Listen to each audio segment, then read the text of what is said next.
ये वीडियो मैं बना रहा हूं एक कंफ्यूजन को क्लियर करने के लिए। अगर आप तरह तरह के टेक्स्ट बुक और इंटरनेट के अलग अलग वेबसाइट्स को फॉलो करेंगे तो आप एक टर्म पे कंफ्यूज्ड हो जाएंगे कि उसका मतलब क्या है। और वो टर्म है सरफेस टेंशन से रिलेटेड, और वो टर्म है सरफेस एनर्जी। वो है सरफेस एनर्जी। इस पे हमने इससे पहले ही वीडियो बना लिया है, जिसका लिंक मैं आपको डिस्क्रिप्शन में दूंगा और वो आपको सजेस्टेड वीडियोस में भी दिखेगा। तो अलग अलग वेबसाइट के हिसाब से, अलग अलग टेक्स्ट बुक के हिसाब से इसका जो मीनिंग है वो थोड़ा कंफ्यूजिंग हो चुका है। तो चलिए सबसे पहले हम ये देखते हैं कि हमने कौन सा नॉर्म फॉलो किया।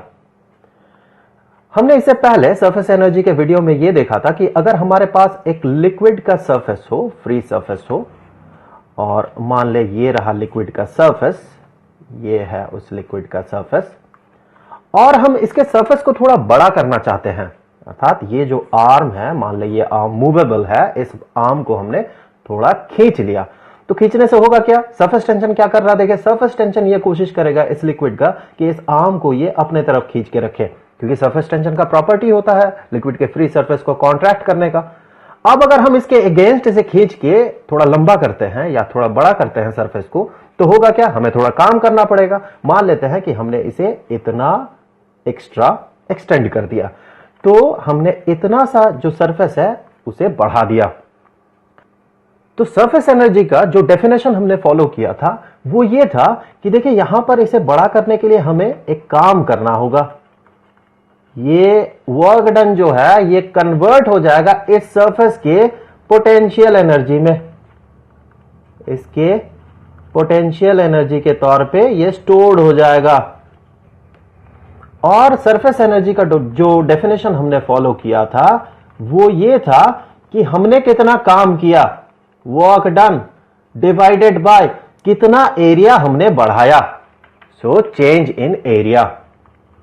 इसे हम ये कह सकते हैं कि ये होगा potential energy, increase in potential energy over increase in surface area.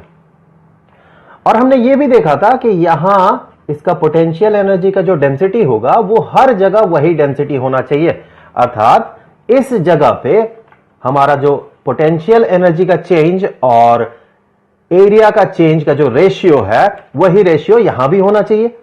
तो हमने ये पाया फाइनली कि इस पूरे के पूरे सरफेस के लिए जो इस सरफेस का पोटेंशियल एनर्जी डिवाइडेड बाय उस सरफेस का टोटल एरिया होगा वो भी इसी के बराबर होगा।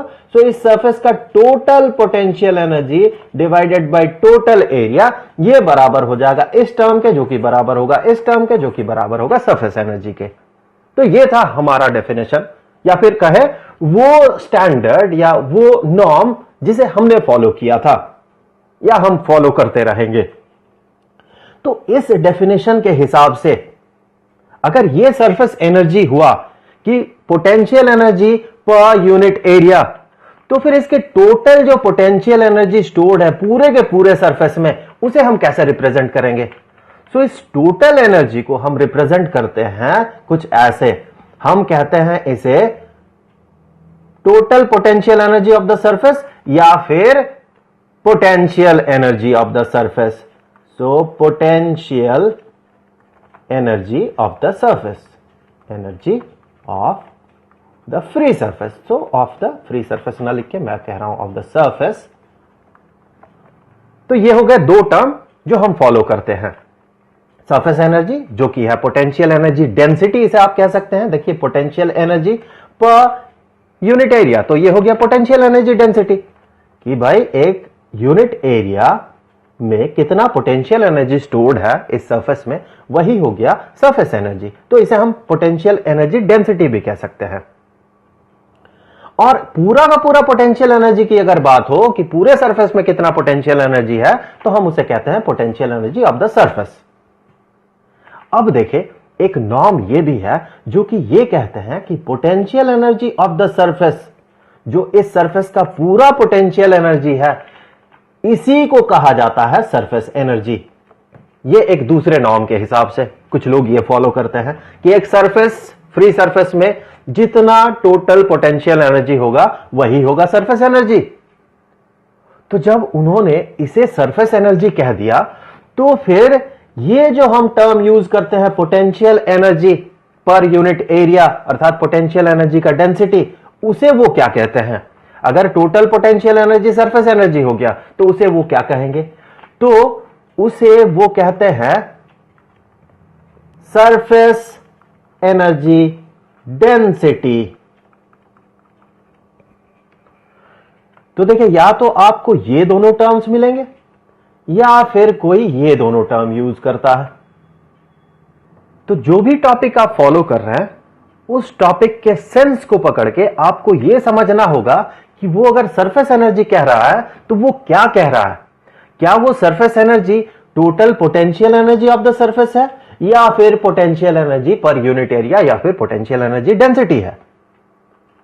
तो क्या सही है और क्या गलत है, इस पे मैं चर्चा नहीं करूंगा, यह मेरा ड्यूटी भी नहीं है और मेरा कोई हक भी नहीं है।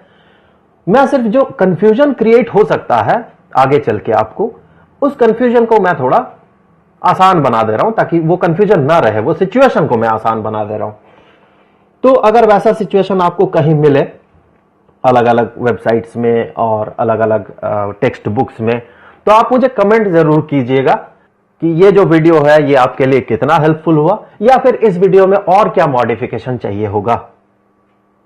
तो फिलहाल इस वीडियो के लिए इतना ही, आगे आपसे फिर मिलते हैं, तब तक के लिए good bye and thanks for watching.